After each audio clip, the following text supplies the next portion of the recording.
Bonjour à tous, dans cette vidéo, donc la partie 4 sur les intégrales généralisées, on va voir des exemples de référence.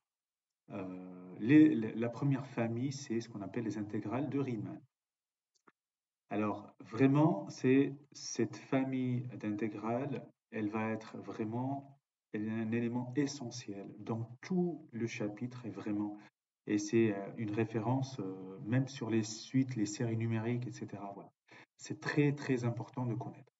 Alors, ce sont les intégrales du type 1 sur t puissance alpha. Cependant, vous savez que 1 sur t puissance alpha, donc le alpha, le t au dénominateur, avec une puissance alpha, voilà, si t égale 0 et alpha positif, vous voyez qu'il y a un problème en 0. Et l'infini, c'est toujours un problème. Donc c'est pour ça qu'on a séparé l'intégrale de 1 plus l'infini de 0 à 1. On a coupé en 1. Comme ça, ici, dans la première, le problème, c'est en plus l'infini. Et donc, cette intégrale, elle converge si et seulement si alpha strictement supérieur à 1. Alors, vous pouvez chercher en fait une primitive pour la preuve. Si je veux marquer ici à droite idée de la preuve, donc il suffit de calculer, donc voilà, 1 à plus l'infini. Donc 1 sur t alpha, c'est t moins alpha, dt. Et donc ça, c'est quoi? La primitive, c'est t moins alpha plus 1 sur moins alpha plus 1. Et de 1 à plus l'infini. Et donc, vous regardez donc c'est quoi ça? C'est égal à la limite quand t tend vers plus l'infini de, alors, moins 1, alors c'est pas moins 1, c'est 1 sur moins alpha plus 1, et fois 1 sur t puissance 1 moins alpha. Donc, non, c'est plutôt alpha moins 1. Voilà. Alpha moins 1, parce qu'au dénominateur, alpha moins 1. Et puis moins en 1, ça fait donc moins, la valeur en 1, c'est 1 sur 1 moins alpha. Alors, donc si alpha moins 1 strictement supérieur à 0, ça veut dire j'ai 1 sur t puissance alpha moins 1 quand t tend vers plus l'infini, donc cette limite, donc on va avoir 0, ça va être 0 moins 1 sur 1 moins alpha, vous voyez. Et donc, l'intégrale, elle est convergente. Si alpha moins 1 plus grand que 0, ça veut dire alpha plus grand que 1. Voilà. D'où la condition ici. Voilà. Et sinon, ben, ça va pas être, ça va tendre vers plus l'infini, puisque la limite va être égale à plus l'infini. Voilà une idée de la preuve. Alors, en 0, donc la deuxième, donc l'intégrale de 0 à 1, de 1 sur t puissance alpha, problème en 0. Donc, attention, pour bien comprendre un petit peu ce qui se passe. Donc, ici, c'est en 0, ici, c'est en plus l'infini. Et donc, ça va converger si alpha strictement inférieur à 1. Alors, il n'y a pas que 1 sur t puissance alpha. On peut avoir une translation, donc 1 sur t moins a, le tout puissance alpha. 1 sur b moins a, t, le tout puissance alpha. Donc, quand on regarde bien les deux intégrales, donc là, c'est t moins a. T plus grand que a déjà, donc c'est positif. À puissance alpha. Problème en a, c'est la borne inférieure, vous voyez. Donc, si on veut se baser sur ce qui était avant, il faut que alpha soit strictement inférieur à 1. Alors, si je regarde la deuxième, donc c'est la borne supérieure b moins t. Alors, b moins t, mais ici, la borne supérieure ou inférieure ici, puisque c'est un nombre fini, donc c'est pareil qu'en 0, vous voyez. Donc, il faut que alpha strictement inférieur. Voilà, c'est rarement qu'on trouve ça, mais il faut garder en tête.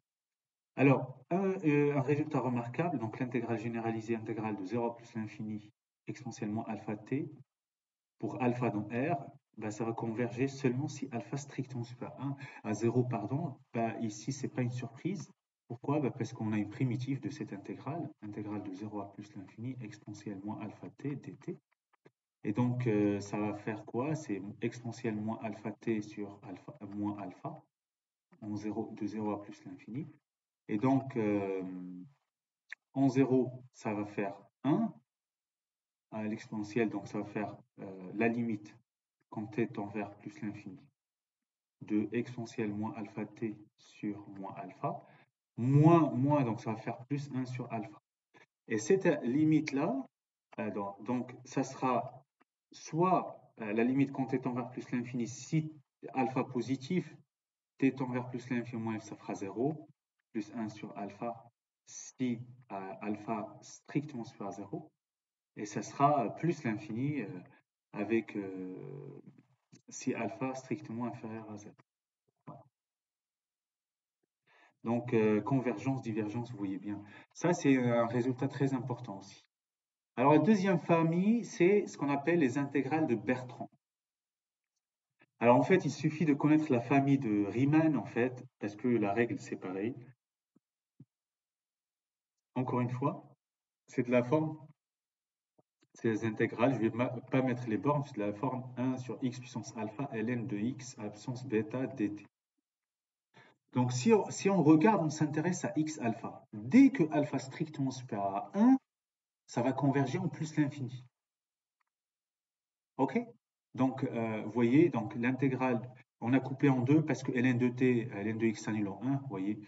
Donc, en plus l'infini, donc la première, le problème c'est en plus l'infini, elle converge si et seulement si, alors soit alpha strictement supérieur à 1 et on n'en parle plus, soit si alpha égale 1, eh ben, il va falloir bêta soit strictement supérieur à 1.